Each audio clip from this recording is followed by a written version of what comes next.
standing in West Jerusalem today at the Valley of the Cross, and behind me is the famous medieval monastery. It's actually, filled with monks from the Greek Orthodox Church. And this is something very few people realize. But this valley and this subsequent hill above it, called Givat Ram, is actually all owned by the Greek Orthodox Church. And today the government center, which we're going to go visit today, is on leased land from this Greek Orthodox monastery. So this is the Valley of the Cross, believed to be the place where the wood for the cross was harvested. I'm standing in front of the famous white dome, which is symbolic of the lids to the Dead Sea Scrolls. We're in front of the Israel Museum at the moment. And of course, this is all part of the government center. This area called Museum Row, which has 3 different museums and one being built, is all part of that which represents the past of Israel. The past is, of course, very venerated here, and of course we have many, many artifacts from all over Israel. But the future, of course, is in the university, which we see just on the other side of the museum here. So I'm standing in front of the official state menorah, which is, of course, right in front of the Knesset. And we have here 33 symbols that are representative of the history of Israel. And of course, the bottom is very instrumental because that's, of course, New Zionism. We see the Shema Israel, Hear O Israel, the Lord thy God, the Lord is one.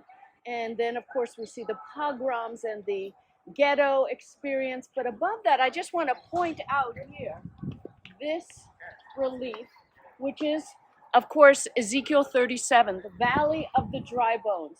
And here we have the picture of the wind of God, the Spirit of God, coming upon the dried up bones.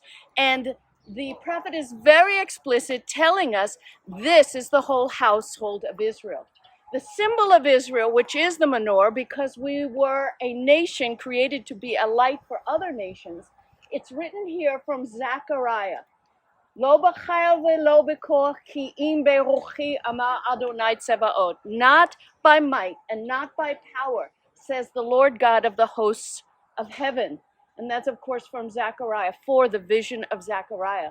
There are many symbols here from the Bible, but then there are other symbols that perhaps you wouldn't know anything about, such as, medieval jewelry in Spain. But we do have the picture of Isaiah and his perfect kingdom, and Isaiah 11. We do have Jeremiah, the weeping prophet. We do have Moses with Aaron and Hur at the top. And of course, little David holding up off to the left the head of Goliath. So I'm standing in the Knesset, which found its permanent home here in 1966, a year before, of course, the Six-Day War. And this is the main entrance, which is to the north. The reason it's to the north is the Jordanians at that time could have snipers on the hills around here. And so to protect our government, the only option was to enter from here. The design of the Knesset is a very modern-looking Parthenon Greek temple image, and there was a big dispute about whether or not that represented the new Israel.